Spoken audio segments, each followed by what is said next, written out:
শরৎকাল তো কবেই চলে গেছে, কিন্তু শিউলি ফুল ফোটা কিন্তু এখনো বন্ধ হয়নি। রোজ অল্প সংখ্যক শিউলি ফুল মাটিতে পড়েই থাকে। সকালে ঘুম থেকে উঠেই দেখতে পাই, আর মনটা যেন ভরে যায়।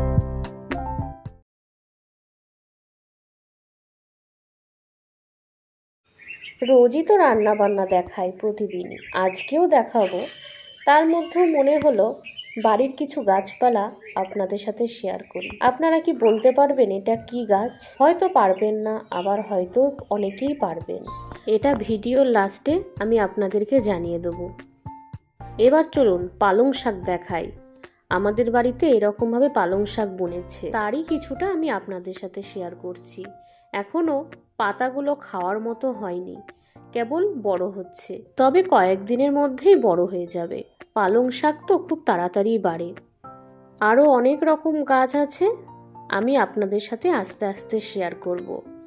আজকে পালং শাকেরই একটি রেসিপি বানাবো, তবে এটা কেনা, আমাদের বাড়ির নয়। তাহলে চলুন রেসিপিতে আসা যাক।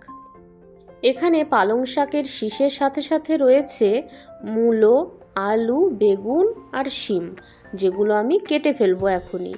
আপনাদের সাথে শেয়ার করলাম না, এই যে এইভাবে কেটেছি, কেটে পরিষ্কার করে ধুয়ে নিয়েছি। একটা ঝুড়িতে রেখে জলটা ঝরিয়ে নেব। এখন গ্যাসে কড়াই বসিয়ে তার মধ্যে পরিমাণ মতো তেল দিয়ে, তেল গরম হলে সবজিগুলো আমি দিয়ে দিলাম। সবজির উপরে দিয়ে দেবো সামান্য নুন আর হলুদ। এখন সবজিগুলো ভালো করে নেড়ে নেব।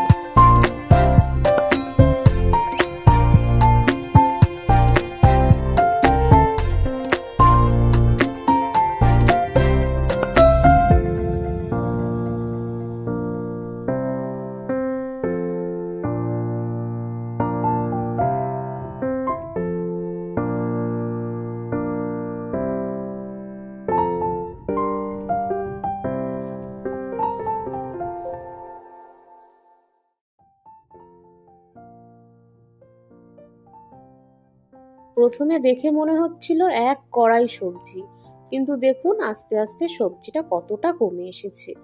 এখন কয়েকটা লঙ্কা আমি এর মধ্যে ফাটিয়ে দিয়ে দিচ্ছি, আবারও আমি নেড়ে নেব।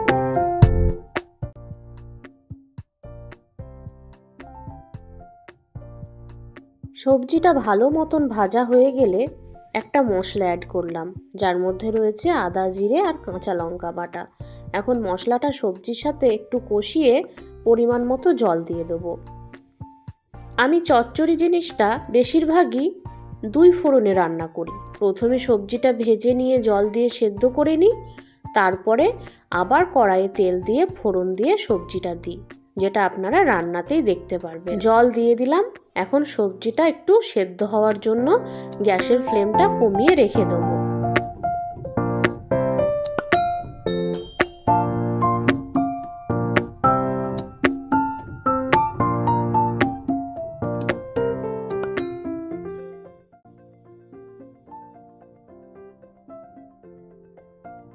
সবজি খুব ভালো মতো সেদ্ধ হয়ে গেছে।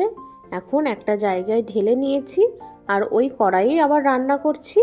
তেল দিয়ে দিয়েছি, তেল গরম হলে দিয়ে দিলাম তেজপাতা, শুকনো লঙ্কা আর কলাই ডালের বড়ি, যেটা চচ্চড়ির গন্ধটা আরও বাড়িয়ে তোলে। আর দিয়ে দিলাম 5 ফোড়ন। একটু নাড়াচাড়া করতে হবে। বড়িটা যখনই লাল লাল হয়ে আসবে, তখনই চচ্চড়িটা এর মধ্যে দিয়ে দেবো।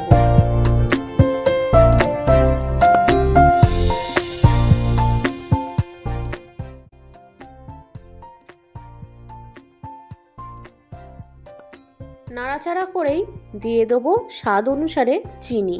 চচ্চড়িতে চিনিটা লাগবেই। চিনি, নুন, ঝাল একটু চড়া চড়া হবে, তবেই না চচ্চড়ির স্বাদ আসবে। এখন চিনি দিয়ে আবারও ভালো করে নেড়ে নেব। আর চচ্চড়িটা জানেনই লাস্টের দিকে একটু বেশি নাড়াচাড়া করতে হয়। সবশেষে দিয়ে দেবো সামান্য সর্ষে বাটা। চচ্চড়িতে একটু লাস্টে সর্ষে বাটাটা দিতেই লাগে। আপনারা চাইলে স্কিপ করতে পারেন। আপনারা হয়তো অনেকে সর্ষে বাটা নাও খেতে পছন্দ করতে পারেন, সেই ক্ষেত্রে শুধু আদা, জিরে, লঙ্কা বাটাটাই থাকবে, সর্ষে বাটাটা স্কিপ করে যাবেন।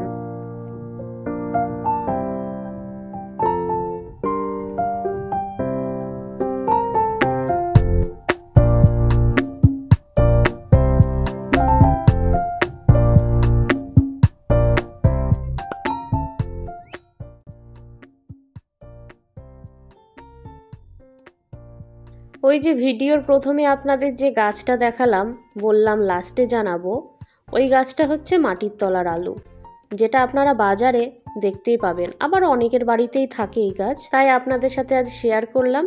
অনেকে হয়তো জানেন না গাছটা, বা হয়তো কেউ দেখেনি, তাহলে আপনারা জেনে গেলেন মাটির তলার আলু। হয়তো খেয়েছেন, গাছ দেখেননি, গাছটা দেখে নিলেন।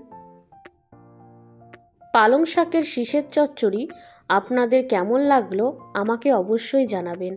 ভালো লাগলে লাইক কমেন্ট শেয়ার করে দেবেন। দেখা হবে আবারও অন্য কোনো রেসিপি নিয়ে। ভালো থাকবেন, সুস্থ থাকবেন। নমস্কার।